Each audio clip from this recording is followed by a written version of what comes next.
place for quick summaries of movies with jaw-dropping twists.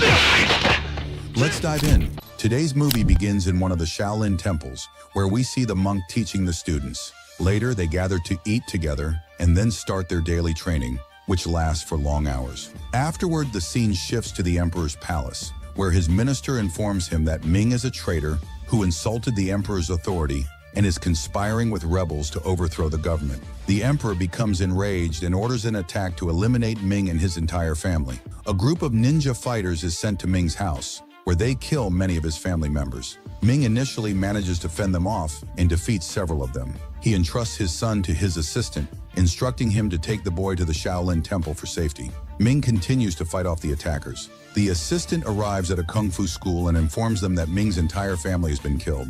He requests that they shelter the child for his safety. One of the kung fu trainers decides to take the child in, raise him, and teach him the fundamentals of kung fu so he can grow strong and defend himself. The boy's name is Long.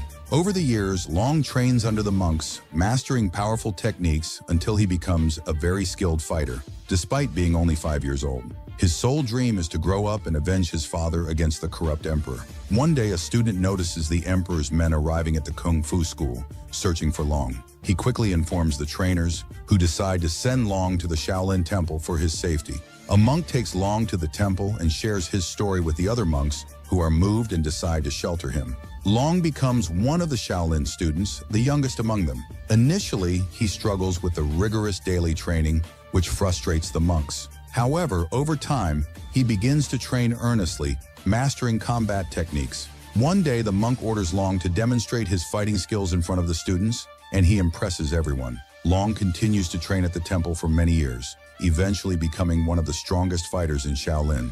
Meanwhile, the emperor learns through his spies that the minister's son is still alive. He orders his men to eliminate the boy as well. During one training session, a student collapses from exhaustion, and a friend tries to give him a harmful herb to ease his pain. Long intervenes, takes the herb away, and advises the student to train harder instead of relying on such substances. Later that night, Long sees the same student training alone in the courtyard after everyone else has gone to bed. Long encourages him to keep training to become a monk one day. The next day, the head monk gathers a group of students and informs them that they have completed their training. However, they must first pass 36 trials to become one of the 18 bronze men. The first trial involves enduring the deafening sound of a giant bell. Long manages to withstand the noise and passes the test, while the other students struggle and bleed from their noses due to the intensity of the sound. Next, Long enters the room of death, filled with numerous traps. He is taken by surprise as arrows are suddenly shot at him. Using his incredible speed, he dodges all the arrows and destroys their source. He successfully completes this challenge as well. In another room, walls equipped with sharp blades close in on him. Long must pass through the walls to reach the other side. As the blades approach, he uses all his strength to prevent the walls from closing in on him. Despite the immense difficulty, he manages to get through the challenge, albeit with great effort. In the next test, the fighters must face the bronze men, who are the strongest warriors in the Shaolin temple. Anyone entering this room must use all their strength to survive. Long and Fang enter the room and encounter the first bronze fighter, who is clad in strong metal armor. Long attacks him with all his might, but more armored fighters keep appearing. Long uses all his strength to fend off their attacks and eventually defeats them. He moves on to the next test, leaving Fang to face the first fighter. Fang begins to lose his strength, and Long enters another room where he is confronted by 3 armed fighters. Despite being outnumbered, Long demonstrates his exceptional combat skills and defeats them. The 3 fighters acknowledge his strength and congratulate him on his success. Long returns to Fang and pleads with the fighters to spare him, as Fang has lost his strength and cannot defend himself. The monks treat Fang's wounds with medicinal herbs, but Fang is deeply saddened by his failure in the trial. Long encourages him to continue his training to become stronger. Long and his friends resume their intense training, which includes practices like plunging their hands into burning sand to strengthen their grip. They also study all the books in the temple to learn every aspect of Kung Fu. One day, Fang discovers a book placed high above the others. When he retrieves it, he is surprised to find that it teaches a secret fighting technique called Lohan. That night, while all the students are asleep, a masked ninja attacks Fang and nearly kills him. Fang wakes up at the last moment, and the other students chase the ninja. Long arrives and easily defeats the attacker, who turns out to have been sent by the emperor to steal the low-hand technique book. Later, the minister informs the emperor that the mission has failed and the attacker was captured. The emperor becomes furious and orders the minister's execution for his failure. He also learns that Long is still alive, and the secret grip ordered his soldiers to train hard so that they would be ready to face anyone. At the same time, they were alternating between their training and preparing to face the bronze men again. He entered to face the fighters, but because he trained very well and was ready, he was able to defeat them easily and pass this test successfully.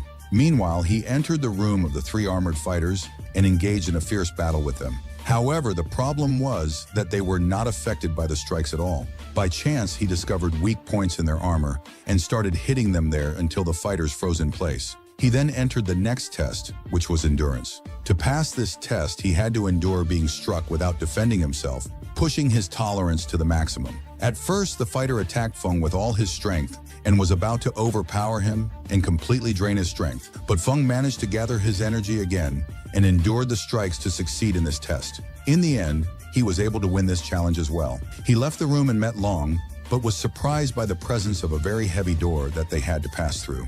Long gathered his strength and used his secret fighting technique to open the door with difficulty. He then encouraged Feng, who also gathered his strength and managed to open the door. Afterward, they were surprised by another door, but in front of it was a burning bowl of fire. Long decided to lift this massive, very hot bowl, burning his hands in the process. But in the end, he managed to lift it and pass through the door. The door then closed and the bowl returned to its place, requiring Feng to pass the same test. In the end, he succeeded in lifting the bowl and safely reached Long. They then met the temple monks, who congratulated them on passing all the tests. They were honored in front of all the monks, who wished them success in their future lives. The two then set off on their journey until they reached an abandoned village. Here, Feng insisted that Long check on his grandfather and grandmother. But as soon as he entered and greeted his grandfather, he was shocked to learn that the emperor's soldiers had killed his grandmother a long time ago during an attack on the place. Feng was deeply saddened and decided to take revenge on the emperor for what he had done. The next day, Feng went to a restaurant to eat, where a girl named Luo was arguing with an employee because the food wasn't fresh. When she threw her drink, it spilled on Feng, angering him. He confronted her, but Long arrived at the last moment and prevented the fight, taking Feng away. They continued their journey, boarding a small boat to cross to the other side of the river and reach the city where the emperor resided. Upon arriving in the city, they rested for a while at a restaurant and were surprised to find Luo there as well. They were also surprised by a man attacking them, trying to kill them. It turned out he was a spy for the emperor. They managed to fend off his attack, and even Luo joined them, attacking the man. During the fight, a necklace with a dragon design fell from her, shocking Feng when he saw it because he had the other half of the necklace. He remembered his grandfather's words about his future wife possessing the other half of the pendant, and that they must face the emperor together. After some time, Luo managed to defeat the man and kill him.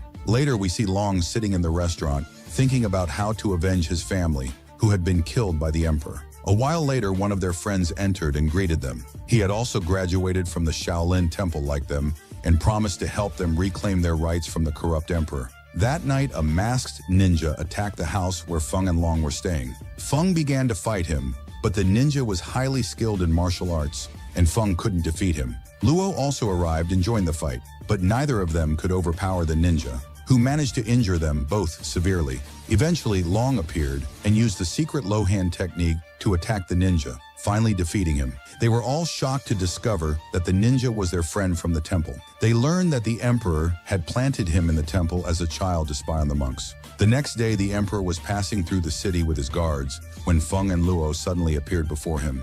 As soon as the emperor saw them, he ordered his guards to kill them. However, Feng and Luo managed to defeat all the guards easily until the emperor himself confronted them. But to their surprise, it wasn't the real emperor. The real emperor appeared behind them, accompanied by a group of his strongest fighters, all dressed identically to him. A fierce battle ensued between Feng, Luo, Long, and the emperor's fighters. After a while, they managed to defeat all the fighters except the emperor. The problem was that he was an extremely skilled fighter, and they struggled to land any blows on him. The emperor then surprised them by drawing his sword and attacking them with all his might, eventually stabbing Long in the stomach. At this point, Feng became enraged and launched a powerful attack on the emperor, delivering a decisive blow that finally defeated him. Before Long died, He told Feng he was very happy that the emperor who had killed his family was finally dead, and that justice had been served. Long then passed away, and the film ended there. I hope you enjoyed the summary.